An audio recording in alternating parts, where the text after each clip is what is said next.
Well, this is the first video as we start to get ready for our final review in the May 17th exam.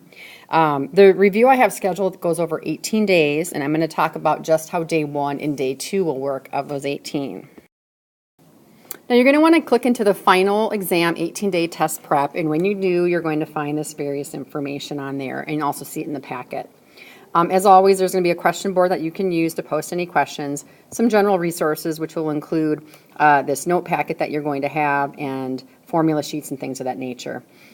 In day 1 and 3 are going to be a diagnostic that you're going to do, so that's where you're going to find all this basic information. And then we're going to be starting and looking at the topics to review. There were 4 topics in our entire class. Days 4 and 6 of your review are going to be exploring data.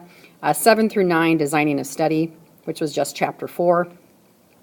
Probability was chapter 5 through 7. It's going to be days 10 through 14. Then we're going to wrap it up with chapters 8 through 12 on days 15 through 18, which will then get you ready for the exam. So let's look a little bit more about the packet that you have in your hands to help you prepare for this final exam. When you take your official exam and you go into your booklet, you're going to find 7 different sides of paper. That's your formula sheet. 3 of those formula sheets are going to cover the basic formulas. You're going to see the descriptive statistics. So if we scroll through it, the first 2 are going to be from chapter 1, which is going to be the mean and standard deviation of a sample. This third one you can actually ignore. The next set of these equations right here are all going to be chapter 3 based, which was writing the equation of a linear regression line. If they ask you to write an equation, you need it. Remember, this is your standard format. B sub naught is going to be your y-intercept, which is right here. B sub 1 is your slope, we can find right here. R is your correlation coefficient. Here's another way to write B sub 1, that if you don't have all these details, maybe this formula would be handy. This formula here, the standard deviation of B1, that is a standard deviation of the slope. I'll be honest, I don't know if I've ever really used this formula, but know that it is there in case you need to reference it. The second page then for probability, if we take a look at these first 2, this is going to be from chapter 5. Remember here, this is the probability of A or B, is that notation.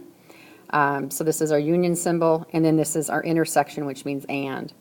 This is the formula for conditional probability. Then we have what is the expected value of a distribution and the variance of a distribution, which was covered in chapter 6, and you can find that reference here. As you look at the formula sheet, you're going to see they go to the binomial distribution next. This is the formula for the probability of a binomial distribution. This here is the mean and standard deviation for a binomial distribution. Our mu of p hat and sigma of p hat is the mean and standard deviation of a sampling distribution of proportions. And then down here we have the mean and standard deviation of the sampling distribution of the means, which are nice things to reference. The third part of the formula sheet talks more about just the standard statistics. So if you want to remember this formula here, you're always going to find it. The confidence interval talks about it here in terms of words. Remember, together the critical value and the standard deviation of that statistic make up the margin of error.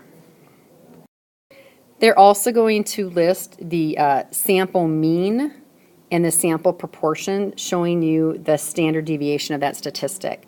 So this is, again, the sampling distribution of the means. This is for a sampling distribution of the proportions if we just have a single sample.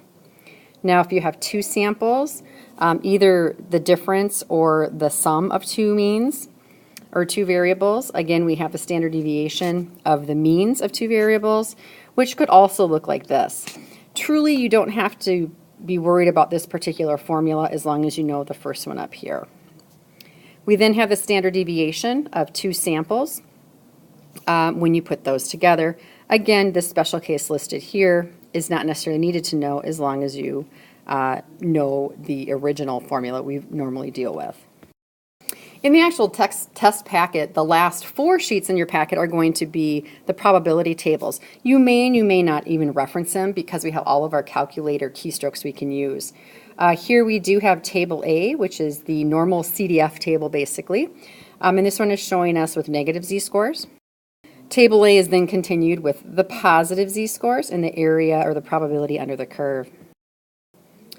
We typically do use T CDF in our calculator, but this right here is the T distribution. Remember, the probability on here is going to give you the area underneath the curve. This is our degrees of freedom and the probability in the actual tail that you're looking at. Odds are you're never going to really have to use these tables if you're very comfortable and can use your calculator in a smart way. The last formula sheet is the chi-square distribution. This again uses the degrees of freedom and the probability in the tail, which you again probably will not be using because you could just use chi-CDF if needed. This is now going to lead us into what we're going to address for day 1 through 3. I'm going to have you take a diagnostic exam to see what you know and what you don't know.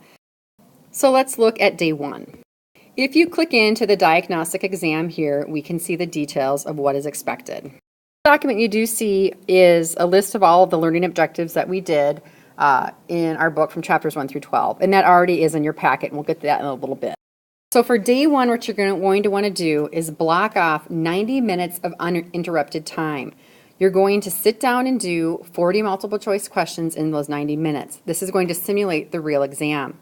I encourage you not to use your notes. This is not graded. It's just on participation. But do reference your formula sheet as needed. Now this activity is scheduled to start on Friday the 20th. If you can get it done on Friday the 20th, great.